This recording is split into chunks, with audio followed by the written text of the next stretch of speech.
Next problem on T beam. T beam को कैसे analyse करेंगे, इसकी थ्योरी जो है ये ऑलरेडी मैं एक्सप्लेन कर चुका हूँ।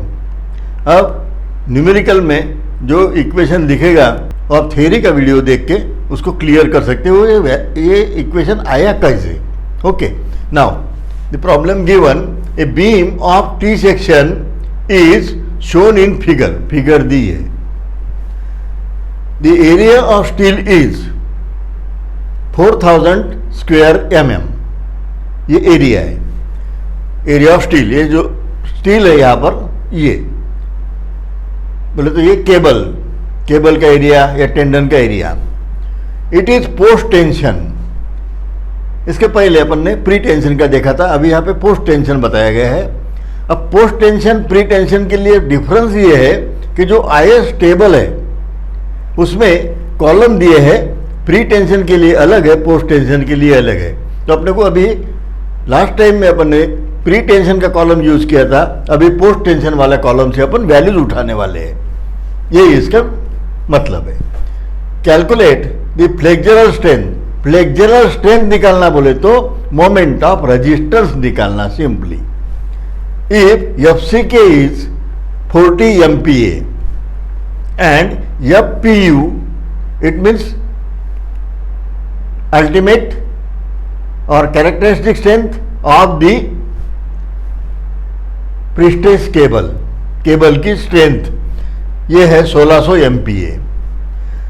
टी बीम हैविंग विड्थ, ये जो विड्थ दी गई है, ये विड्थ को अपन जो सफिक्स यूज करते हैं ये बी, ओके, ये फ्लैंज की विड्थ है, therefore BF, this is BF is equal to 1200। Then depth is given 200। Depth के लिए अपन जो सफिक्स यूज करते हैं ये डेप्थ के लिए D, और ये डेप्थ काय की है, फ्लैंज की है, सो DF सिंपली। अब ये जो है ये है वेब पोर्शन। वेब के लिए सफिक्स यूज करते हैं, फिर से ये विड्थ है इसलिए B, लेकिन वेब होने की वजह से BW, और वो BW दी गई है 200 mm। उसके बाद ये डेप्थ होती है इफेक्टिव डेप्थ, टॉप फाइबर से सेंटर ऑफ रेनफोर्समेंट तक, रेनफोर्समेंट के सेंटर तक, ये होती है अपनी effective depth denoted by D and it is given 1500। तो ये जो फिगर दी गई है उसमें जो वैल्यूज है उसके सफिक्स क्या यूज करना है फार्मूले में, ये मैंने यहाँ पे नोट डाउन कर दिए हैं।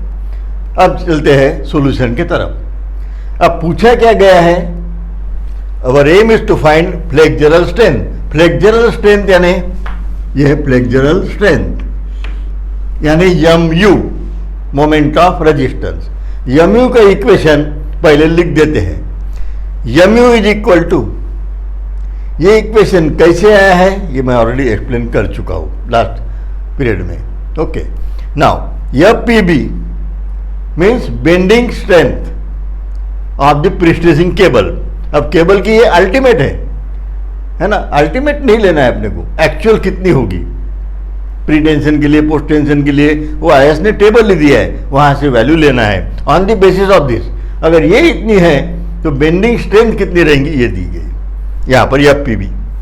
APW area of prestressing steel in web.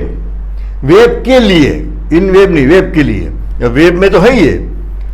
अब क्या है, टी बीम अगर है तो उसको एनालाइज करने के लिए अपन दो पार्ट बनाते हैं। एक ऐसे रेक्टेंगल बना लेते हैं ऐसा, और बचा हुआ पोर्शन फ्लैंज। अब फ्लैंज में जो डेवलप होगा वो कंप्रेसिव फोर्स, उसके लिए बैलेंस करने के लिए वो जो कंप्रेसिव फोर्स है C2 के लिए T2 कितना, यानी कितना एरिया ऑफ स्टील लगेगा फ्लैंज के लिए, ओके, और वेब पोर्शन के लिए कितना लगेगा, ये दोनों मिला के ये टोटल बनेगा। तो अपन आगे भी देखेंगे। ओके, नाउ, और ये चीज मैं वहां पे एक्सप्लेन कर चुका हूँ, स्केच दिए हैचिंग वगैरह करके। APW, क्योंकि दोबारा फिर से वही मतलब नहीं है, क्योंकि ऑलरेडी बता चुका हूँ, उसको अगर एक्सप्लेन करेंगे तो प्रॉब्लम कब बताएंगे फिर। एक्सप्लेन किया नहीं, ऐसी बात भी नहीं है। डी इफेक्टिव डेप्थ -0.42 XU, ये होता है centroid of compressive force from the top. Okay, और ये होता है जेड यानी lever arm. Okay, then 0.45 FCK, BF minus BW, ये विड्थ माइनस BW, बोले तो विड्थ ऑफ फ्लैंज ओनली।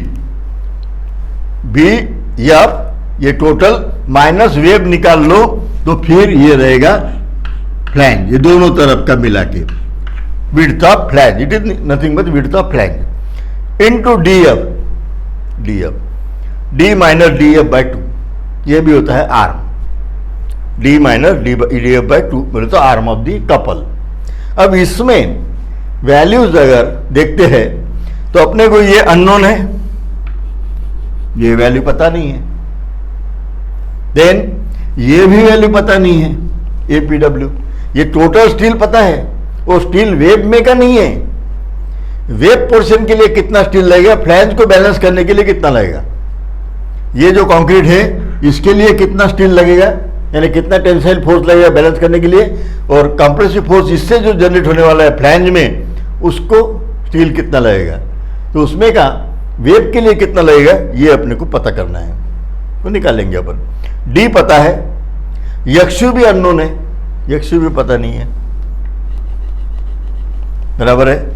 अब FCK पता है, 40 MPa दी गई है, BF पता है, BW पता है, DF पता है, D पता है, DF, यानी ये इक्वेशन में सब वैल्यूज पता है, लेकिन अपने पास में 1 2 3 वैल्यूज अननोन है।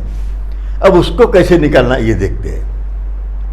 अब टी बीम का अगर प्रॉब्लम होता है तो वहां पर सिंपली पहली स्टेप ये इक्वेशन लिखने के बाद एक अज्यूम करना होता है कि न्यूट्रल एक्सिस जो है, ये न्यूट्रल एक्सिस यानी यक्षु डेप्थ अपन टॉप फाइबर से गिनते हैं, यक्षु यहां से गिनेंगे।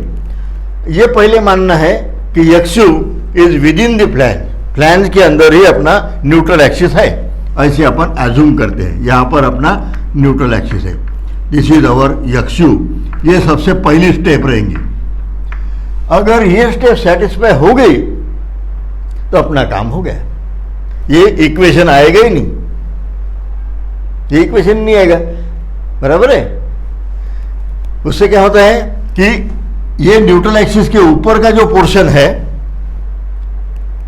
यही काम का है, न्यूट्रल एक्सिस के नीचे जो भी कंक्रीट है we assume it is crack, वो कोई टेंसाइल फोर्स लेता ही नहीं है, न्यूट्रल एक्सिस के नीचे टेंशन रहेगा और concrete is weak in tension, तो नीचे का कंक्रीट ये कोई टेंशन लेने वाला नहीं है, टेंशन सारा के सारा स्टील लेगा। तो फिर अब ये जो बीम है ये ऐसी, और इसको मैं ऐसे कर दूं अभी तो ये रेक्टेंगुलर बीम बन गई है ना, ये पूरी की पूरी ऐसी, ये पोर्शन लेना ही नहीं है, इसको रखे अपन ने, मैं अब इमेजिन भी कर दिए तो क्या प्रॉब्लम है फिर, है ना, लेना ही नहीं है ये सारा के सारा इसके नीचे का पोर्शन, तो इमेजिन कर सकते हैं। तो this is just like rectangular beam, और प्रीवियस प्रॉब्लम जो हुआ है वैसे ही इसको छुड़ाना है, ये स्टेप ही नहीं रहेंगी, काम आसान हो जाएगा। वैसा न्यूमेरिकल मैंने नोट्स में दिया है, मैं यहाँ पे अभी मैं चीज़ें बता रहा हूँ तो वो आसानी से समझ जाएगा और सिंपल और छोटा सा एग्जाम्पल बन जाएगा। ये इतना ही सॉल्व करना है और यही पे एंड हो जाएगा, वो ये आगे जाने का काम ही नहीं रहेगा, बराबर है। तो ये इक्वेशन अपन यूज करना है ये, और सबसे पहली स्टेप जो है ये न्यूट्रल एक्सिस जो है ये फ्लैंज के अंदर है, इसका मतलब क्या है, XU is less than DF, DF पूरा इतना है, बराबर है, इससे ये यक्षु, तो पहले let XU is less than DF, ये अज्यूम कर लेते हैं। अब अज्यूम कर लिया, अब ये अगर निकालना है तो मैंने बताया है ये इक्वेशन ऑपरेट करना होगा, ये इक्वेशन अपने हाथ में नहीं है, ये IS कोड IS ने बताया हुआ है, ये इक्वेशन से जो वैल्यू आएंगी इसके ऊपर से फिर ये टेबल यूज करना होगा। ये टेबल भी मैंने नोट डाउन किया है यहाँ पर, देखो ये कॉलम पहला, ये वैल्यू जो अगर पता है इसमें की तो इसके सामने की वैल्यू अपन निकाल ले सकते हैं। और ये जो कॉलम है ये दो, एक और ये दो, ये दोनों भी पोस्ट टेंशन के लिए है, प्री टेंशन के लिए ऐसा कॉलम है वो मैंने नहीं लिखा है। अपने को पोस्ट टेंशन बताया गया तो पोस्ट टेंशन की वैल्यूज लेना है, तो मैंने सिर्फ पोस्ट टेंशन के 2 कॉलम उठा के यहाँ पे लिख दिए। ओके, अब इसमें वैल्यूज पुट करते हैं। ये क्या है? पी या P S, area prestressing steel कितना है इसमें? ये एरिया ये दिया गया 4000 मल्टीप्लाई बाय या पी यू अल्टीमेट प्रीस्ट्रेस की स्ट्रेंथ कितनी है? 1600, ये भी लिख दिया, डिवाइडेड बाय बी कितना है? बी बोले तो विड्थ ये है 1200, डेप्थ कितनी है? 1500, ये दी गई 1500। एफ सी के कितना है? 40। Okay, when we solve we will get the value 0.088। ये वैल्यू मिल गई ये सॉल्व करने के बाद। अब आईएस का यूज कर सकते हैं। अब पहले सबसे चीज, ये जो कॉलम है ये कॉलम यूज करने का काम नहीं है। पहले तो ये कंफर्म करना है कि जो अज्यूम किया है यक्षु फ्लैंज के अंदर है, यानी यक्षु की वैल्यू डीएफ से कम है। इधर भी आ सकती है वैल्यू यक्षु की, ज्यादा भी आ सकती है डीएफ से, है ना। तो ये ज्यादा है या कम है ये पहले कंफर्म कर लेंगे। अब कंफर्म करना है तो यक्षु के कॉलम यूज करना है, बराबर है। तो यक्षु का कॉलम यूज करने के लिए अपने को पहले ये देखना होगा। अब ये जो वैल्यू दी गई है आई है अपनी 0.088। ओके, अब ये जो वैल्यू है ये वैल्यू यहां पर कहां फिट हो रही है? ये यहां,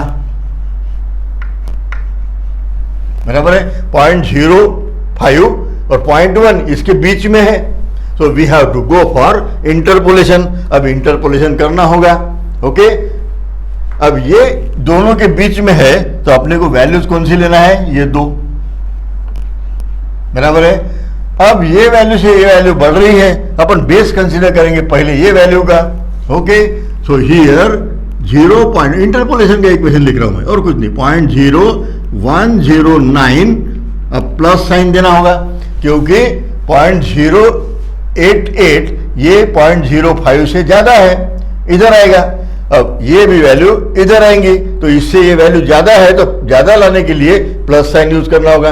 अब रहता है ये दोनों का डिफरेंस, ये दोनों में डिफरेंस 0.217 माइनस 0.0109 डिवाइड बाय, अब ये दोनों का डिफरेंस 0.1 माइनस 0.05, ये तो हो गया।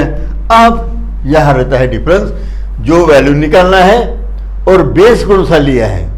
So here 0.088 minus base 0.05, base value ये ली है अपन ने पहली और ये है 0.05, बराबर है। सो ये सिंपल इंटरपोलेशन है, बाकी कुछ नहीं है।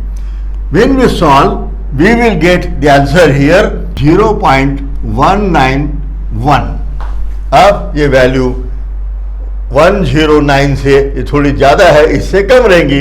ये आई है 0.191, ये है वैल्यू 0.088 की वैल्यू, यहां की बीच की वैल्यू आ गई। अब अपने को इक्वेशन पता है, XU by D is equal to 0.191 हो गए। अब ये डी की वैल्यू मैं लिख सकता हूं इधर, D is equal to 1500। When we solve we will get the value of XU, XU की वैल्यू निकल जाएंगी and it is equal to 286.62। Okay, and that is mm, ये mm में वैल्यू आ गई। ओके, अब ये वैल्यू अपनी, ये जो वैल्यू है ये डीएफ से ज्यादा है या कम है? डीएफ की वैल्यू कितनी है? 200, ये वैल्यू ज्यादा आ गई।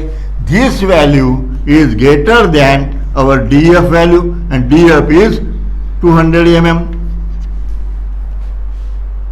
अपन ने अज्यूम किया था न्यूट्रल एक्सिस इसके अंदर है तो डीएफ से कम आना चाहिए थी वैल्यू, लेकिन वैल्यू ज्यादा आ गई। इसका मतलब न्यूट्रल एक्सिस जो है ये नीचे है ना। तो न्यूट्रल एक्सिस यहां पर नहीं है, ये न्यूट्रल एक्सिस नहीं है, न्यूट्रल एक्सिस इधर का ही होगा ऐसे, बराबर है। और ये रहेगा अपना एक्स-यू, ये न्यूट्रल एक्सिस रहेगा अपना। अब आगे जाना होगा। अब इसके लिए अगर ऐसा है तो अपन क्या करते हैं, ये टी बीम के दो पार्ट बना लेते हैं। एक पार्ट जो कि ऐसे एक रेक्टेंगुलर बीम, ओके, ये रेक्टेंगुलर बीम बन गई। और दूसरा बचा हुआ जो है ये है अपना फ्लैंज, इधर में ऐसे दो पार्ट में, ओके। सबसे पहले ये इसको अगर छोड़ दिया जाए, ये जो स्टील है ये स्टील के दो पार्ट बनाएंगे। एक ये स्टील के दो पार्ट कौन से, steel required for web and steel required for flange, plus दोनों को जोड़ना होगा, ये स्टील के दो पार्ट। अब फ्लैंज में कितना कंप्रेसिव फोर्स डेवलप होता है वो निकाल सकते हैं। फोर्स निकालना है तो स्ट्रेस इनटू एरिया, ओके। अब स्ट्रेसेस कितने होते हैं ये मैं बता चुका हूं, 0.45 FC के इसमें स्ट्रेसेस। इसको एरिया बोले तो इधर का पोर्शन ये विड्थ इनटू DF, तो we will get the compressive force. अब टेंसाइल फोर्स बोले तो tensile stress into tensile area, okay. अब area of steel for flange ये निकलना है।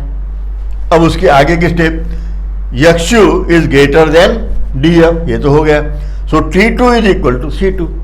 T2 यानी टेंसाइल फोर्स। ये T2 क्यों, पहला T1 रेक्टेंगल के लिए यूज किया है अपन ने, रेक्टेंगुलर बीम पहले लिए, बाद में टी बीम लिए। तो रेक्टेंगुलर बीम जो है उसके लिए जो फोर्स आएगा वो T1 और कंप्रेसिव फोर्स जो आएगा C1, और फ्लैंज के लिए जो है ये अपन यूज करने वाले हैं C2 एंड T2, बस बाकी कुछ नहीं है।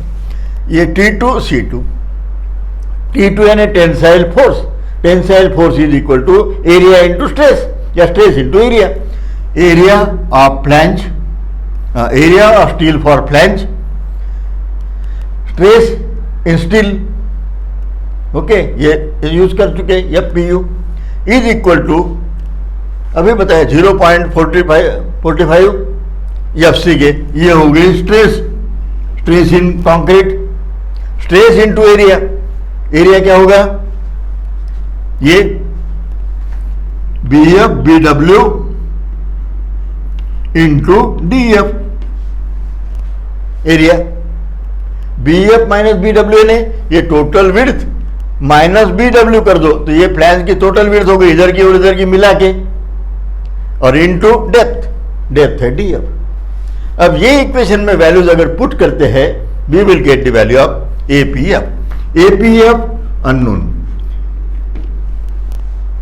ये बैलेंस करने के लिए कितना स्टील, जो स्टील टोटल दिया गया है 4000 स्क्वायर mm में से फ्लैंज के लिए कितना उपयुक्त है और वेब के लिए कितना है, ये डिस्ट्रीब्यूशन है। APF इंटू FPU ये है 1600, 0.45 बराबर है। FCK है 40, BF की वैल्यू है 1200 माइनस BW की वैल्यू जो है ये है 200 और DF है 200। When we solve we will get the answer FPF is equal to 2250 और ये एरिया है तो स्क्वायर mm, ये आ गई value area of steel for flange में का कंप्रेसिव फोर्स को बैलेंस करने के लिए, क्योंकि ये वैल्यू जो है 1600 ये तो फिक्स है, ओके। तो ये 400 में से 2250 ये वैल्यू यूज होने वाली है फ्लैंज का कंप्रेसिव फोर्स को बैलेंस करने के लिए, ये हो गई। अब ये अगर पता चल गई, टोटल अपने को पता है 4000 है ना, 4000 में से इसको घटा दो तो वेब के लिए कितना लगेगा, APW वो निकल जाएगा, एक वैल्यू तो आ गई। APW 4000 minus 2250 and it is equal to 1750 and square mm। ये अपने को वैल्यू लगने वाली है। ये आ गई वैल्यू यहाँ की APW, एक वैल्यू आ गई। ओके, अब आगे की वैल्यूज निकाल लेंगे, है ना। XU और ये वो एक झटके में आ जाएंगी अपनी ये टेबल से, IS टेबल से। अब IS टेबल अगर यूज करना है तो दोबारा ये इक्वेशन अपने को यूज करना है ना। अब यहां पर वेव काम का है तो APW या PU, वेव है तो विड्थ ऑफ वेव लेना होगा D और FC के। अब ये है APW अभी अपन ने निकाल लिया है, ये है 1750 मल्टीप्लाई बाय PU है 1600, ये दी गई 1600 value. Then BW is 200, okay, depth 1500, okay, और FC के 40। When we solve this we get 0.233, ये वैल्यू आ गई, यानी ये कॉलम वाली वैल्यू आ गई। ये आप दोबारा यही प्रोसेस करना है, सेम प्रोसेस अपने को। अब इसके लिए फिर से ये कॉलम यूज करना है।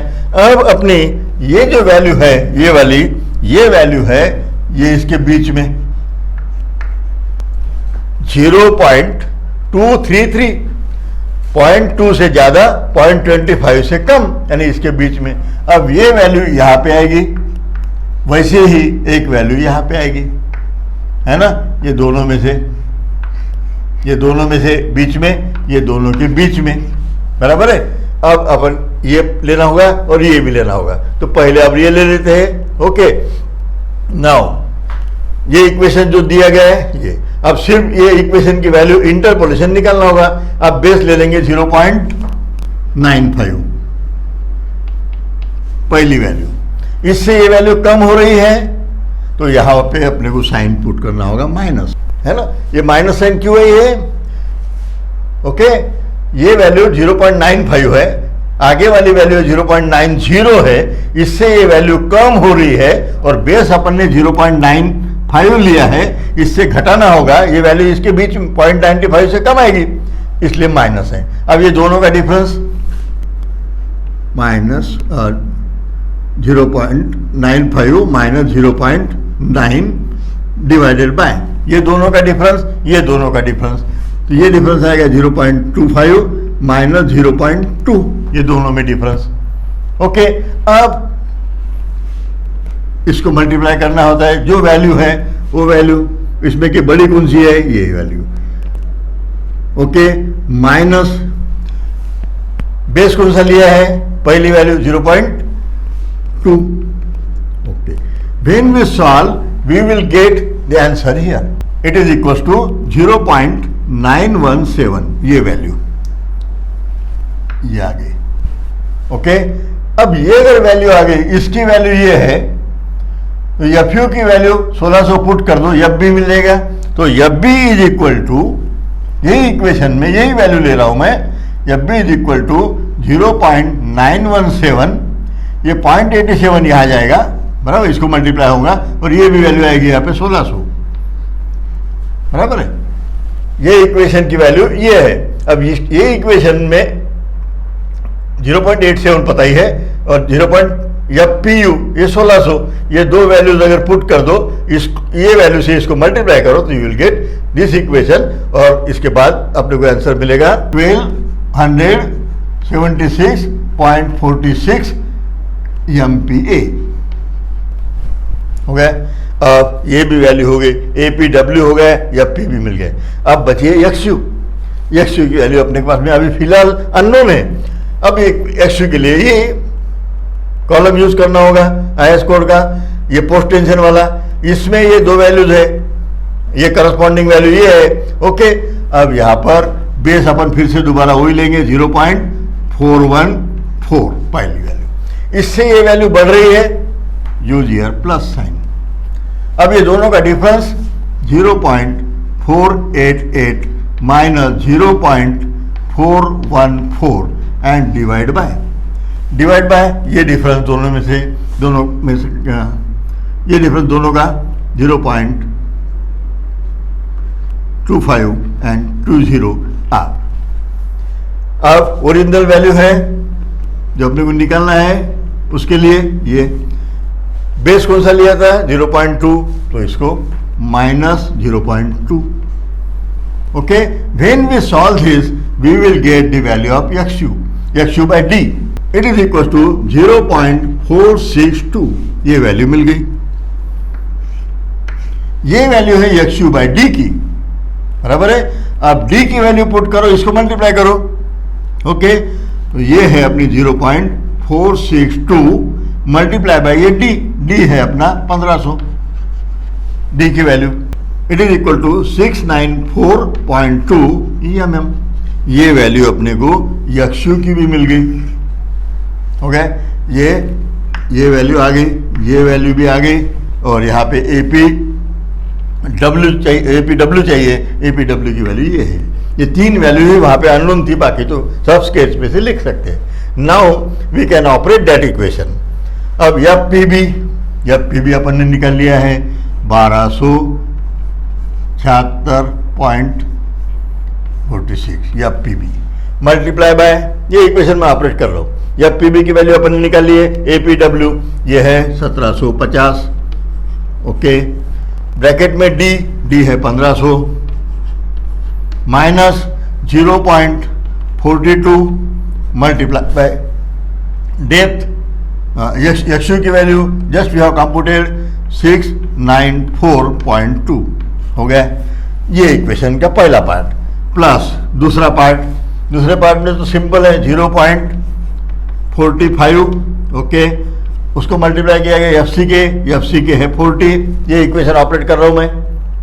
ओके, FC के 40, then BF width of flange 1200 minus BW 200। Okay, then DF is 200। Okay, then multiply by D is equal to फिर से 1500 minus DF is 200 depth of flange DF divided by 2 है। Okay, ये 2। When we solve, अब ये इसको solve करेंगे, we will get 7739.4 into 10⁶ newton and mm। ये हो गए मोमेंट ऑफ रेजिस्टेंस। अब यही मोमेंट ऑफ रेजिस्टेंस जो है किलो न्यूटन और मीटर में अपन लिखते हैं नॉर्मली, तो 7739.4 ये हो गया अपना फाइनल आंसर। फ्लेक्चरल स्ट्रेंथ इतनी। ओके, सो इस तरह अगर टीवी में है तो मैंने ये सबसे वर्स्ट जो है ये प्रॉब्लम यहाँ पे एक्सप्लेन किया है। इससे बाकी जो है, जैसे अगर न्यूट्रल एक्सिस इसके अंदर ही आता है जो कि नोट्स में मैंने दिया है, उसके स्टेप जो है यहाँ तक ही एंड हो जाएगा, ये इक्वेशन लगेगा नहीं। ओके, बाकी भी ये APW ये सब कुछ नहीं लगेगा, सिंपल जो भी दी गई है वो समझ में आ जाएगा आपको। ये इक्वेशन यूज नहीं करना है। जो रेक्टेंगुलर बीम के लिए मैंने एक्सप्लेन किया है प्रॉब्लम, सेम प्रॉब्लम छुड़ाना है। अगर ये xu की वैल्यू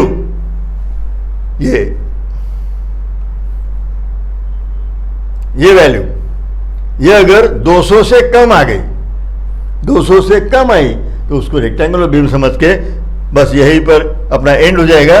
और ये जो इक्वेशन है आधा, इतना ही इक्वेशन अपने को लिखना होगा और अपने को ये इक्वेशन डायरेक्ट यहाँ आ जाएगा और प्रॉब्लम एंड हो जाएगा।